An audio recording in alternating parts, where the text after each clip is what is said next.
I'll quickly go through a gonioscopy. First, Tranta has tried to visualize the angle of the anterior chamber in a geratoglobus patient by indenting the limbus. And the father of gonioscopy is considered to be Salzman. So what is gonioscopy? Gonioscopy is visualization of the angle of the anterior chamber. This is the angle, the narrow recess between the cornea and the iris. This area is the angle of the anterior chamber. Why is it important? Because we have the trabecular meshwork and the aqueous draining pathway there. The posteriormost structure over there is the root of the iris, where the iris inserts into the ciliary body area. So just posterior to the iris insertion, you will see a narrow strip of the ciliary body band. Then anterior to that, the scleral spur, then the trabecular meshwork and the Schwalb's line. Why do we need a gonioscopy to see the angle? Why can't we directly view it? That is because of the problem with total internal reflection. So what happens with the total internal reflection is that there's something called as critical angle. When light passes from one medium to the other, if the angle of incidence is more than the critical angle, the light completely gets reflected back into the same medium. So this is the critical angle for this particular two different mediums. And if the angle of incidence is more than that, like it is shown here, then the light gets reflected back in. If it is less than that, it gets refracted and goes out to the next medium. So in case of the angle, the light that is coming out, it's more than the critical angle, which is 46 degrees, and gets reflected back inward. So that is why you're not able to see the angle. So this can be overcome by placing another lens which has similar refractive index to that of cornea or the tear film, which allows the light to pass through into the this lens, and then we can view it. This is the direct view, and this is the indirect gonioscopy. In the direct view, the observer stands here and observes the angle just across him. And here, this is a mirror or a prism which is used, which reflects the light into the observer's eyes. So when do we do gonioscopy? Gonioscopy has to be done in all patients. It is just like taking visual acuity, we have to do it in all patients. But what are the uses? It is used to see the angle of the anterior chamber, to understand the mechanism of glaucoma, to grade the angle, and to look for abnormal angle structures like angle vascularization, pigmentation, peripheral synechias, iridodialysis, or cyclodialysis cleft. When should we not do gonioscopy? Just like Dr. Ganya said, in case of perforating eye injuries, corneal ulcers, or infective conjunctivitis, we should avoid it. Epithelial defects, immediate postoperative period, and in patients who have very thin avascular cystic blebs, better to avoid Goldman type of gonioscopes. So these are the structures. This is how the appearance will be on gonioscopy. So this is the iris you can see here, and this is the pupil. And this one just adjacent to the iris, that is the ciliary body band. It is grayish in color. It is more pronounced on this side, on the right side, and on the left side.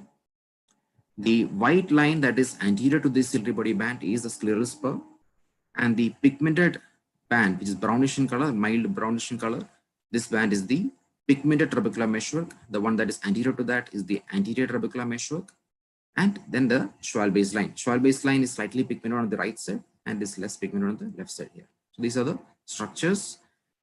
Keep seeing the many angles, and then it's just pattern recognition. So first, what is ciliary body band? Ciliary body band is just the part which is anterior to the iris insertion. It is wider in myopic eyes and narrower in hypermetropic eyes. Some eyes which are slightly hypermetropic and normal, you may not see the entire width of the ciliary body band. And it's very easy to identify because it is grayish in color.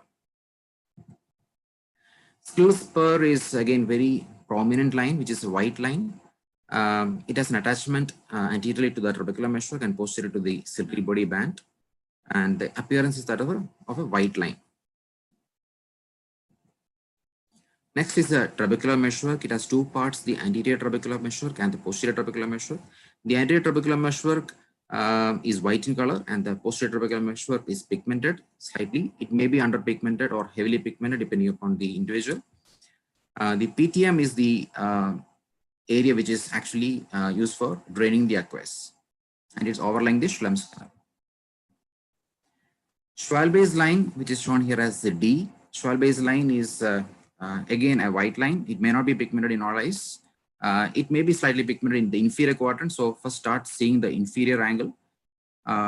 This is basically where the angle starts, where the cornea ends. The Descemet's membrane end is called the Schwalbe's line. And it is seen as a fine ridge just anterior to the trabecular mesh. This is an easy method or a definitive method to identify the Schwalbe's line. It is a corneal wedge. I use a very thin beam of light and in an oblique illumination. So here you can see the endothelium, the epithelium, and these two lines come and meet in this area, that corneal wedge area. That is the Schwalbe's line.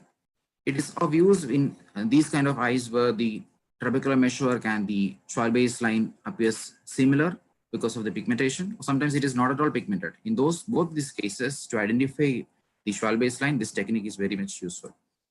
Here you can see this is the anterior part, and this is the epithelium. This is a posterior endothelium where it meets that area, the Schwalbe's line. Coming to the gonioscopy methods, we have the direct and indirect method. Commonly what we use in the clinic is the indirect gonioscope, which is the Goldman type and the Zeiss type. And then we have the direct gonioscopes used in the operation theater.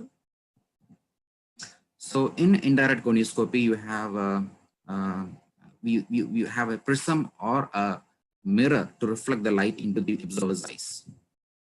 In direct gonioscopes, the observer stands across the angle and then sees the angle.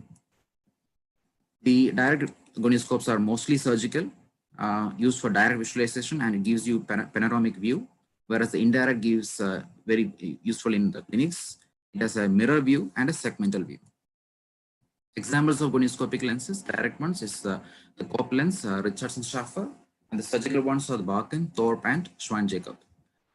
Indirect gonio lenses are Goldman, that is the 3-mirror, 2-mirror, and single mirror, and the Zeiss type, the Posner, Sussman, and then the surgical lenses, the Rich and the Lechner lenses. First, direct gonio lenses. Here the patient is made to lie down supine and eye is anesthetized, and the lens is directly placed on the cornea, and the observer stands and goes around the patient to see 360 degrees of the angle. You have an external beam of light and a magnifier like a handle slit lamp to see the angle. This is the view with the Schwan-Jacob surgical gonio lens. Next, in detail on indirect gonio lenses. This is a Goldman type of gonio lens, and this is a Sussman type of 4-mirror gonio lens. The Goldman type, the advantage is that it is easy during the learning phase because it is stable. And once you apply it in the eye, then the lens remains stable inside the eye. It gives very good optical quality to the image, but the disadvantage is that it is uncomfortable to the patient because it's much bulkier and it takes longer duration, and we cannot do indentation with this type of gonio lens. The Zeiss type, which we mostly practice in glaucoma clinics, the advantage is that it is very comfortable to the patient. Sometimes the patient even do not recognize that a contact procedure was done. It can be done very, very fast because there is no use of coupling fluids, and we can do an easy indentation with this lens. The disadvantage is that you need to have very steady hands. So once you master 90-day examination, that is when you should move from the Goldman type into the Zeiss type of gonioscopy. So the Goldman gonioscope has 3 mirrors, and the D-shaped mirror here is the one that is used for viewing the angle. The remaining 2 are for seeing the retina. So the advantage is that it is a multi-purpose lens and it has good stability. The disadvantage is that it needs coupling fluid, uncomfortable to the patient, longer duration of procedure, and typically we cannot use it for indentation gonioscopy. Zeiss indirect gonio lens, the technique is almost similar to Goldman, and the advantage is that it does not require coupling fluid and indentation is possible because the contact diameter is 9 millimeters. This is the view with the gonioscope. This is the eye, and you see a iridectomy here. On viewing the superior mirror, that is the inferior mirror, you see the superior angle here, just as an inverted image. It is not laterally rotated, it is only an inverted image. Next, coming to the technique of doing gonioscopy. First, we have to explain to the patient the procedure. Anesthetize the ocular surface with paracaine. If you're using the gel, use the gel to fill the coupling fluid to fill the Goldman type prism. If it is for mirror, we don't need this. Patient should be made sit comfortably. He should not be bending. This is important because the patient should not move backward and forward during the procedure. Adjust the slit lamp. Use 10x magnification. The observer system as well as the illumination system should be coaxial, perpendicular to the pupillary plane. The head end of the patient should touch the support and the chin should be in the chin rest. The lateral canthus should be aligned with the canthal marking. If it is a faux mirror, we can ask the patient to look directly straight ahead and keep the lens straight onto the cornea. Whereas if you're using Goldman type, you can either make space in the palpebral fissure by asking the patient to look down or up and then place the lens. Start observing the inferior angle, that is superior mirror, and then keep going clockwise to cover the 360 degrees. If it is faux mirror, you don't need to rotate much, only a mild rotation is enough to see the oblique areas. After doing the procedure, you wipe the gel clean and make the patient comfortable. Now, the common errors which can occur during gonioscopy is that the patient, this procedure is done in a bright room or the illumination beam is too thick and it falls into the pupil. It can induce an artificial meiosis and an opening up of the angle. A decentered placement of the lens will be like artificially doing a manipulative gonioscopy, and you may artificially see it as an open angle, falsely see it as an open angle. Faux mirror, when you use, you can accidentally indent too much, and this will lose the clarity of the image and may artificially open the angle.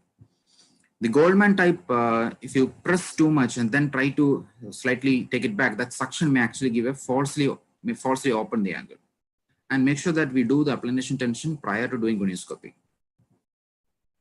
Next, coming to manipulative gonioscopy, the indication is in a convex iris configuration to see the recess over the hill.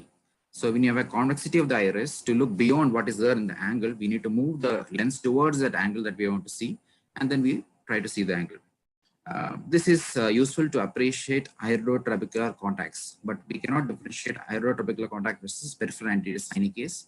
For that, we have indentation gonioscopy. In indentation gonioscopy, so in example like this is taken from gonioscopy.org. You have a convex iris configuration. You don't know what is happening in the angle. It may be a peripheral anterior syne, or there may be just a apposition. There's just a contact there. So what we do is, with the faux mirror, we press the lens downwards onto the cornea. This causes a flattening of the cornea. DM falls develops, thereby increasing the anterior chamber pressure. So this pushes the iris backwards, and if the angle opens, there is only iridotrabecular contact and no pass, whereas here there is pass, so the iris cannot boom backwards. This is an example. You can see the iris convexity. After indentation, you can see the DM falls has developed and the angle is open, and you can see a pigmented trabecular mesh. I'll just quickly show you the abnormal angles. This is a double hump sign that we see in plateau iris syndrome. We'll not go into details on the condition. You can see a mid-peripheral iris concavity after indentation and two humps. Iris processes are very common. They are filiform iris tissue, but going from the peripheral iris root towards the sclerous trabecular meshwork. This is a slightly larger, broader one, that is peripheral anterior syne case. Not very common to see angle vascularization, normal vessels in the angle, but occasionally may be seen. They need to be differentiated from the neovascularization of the angle.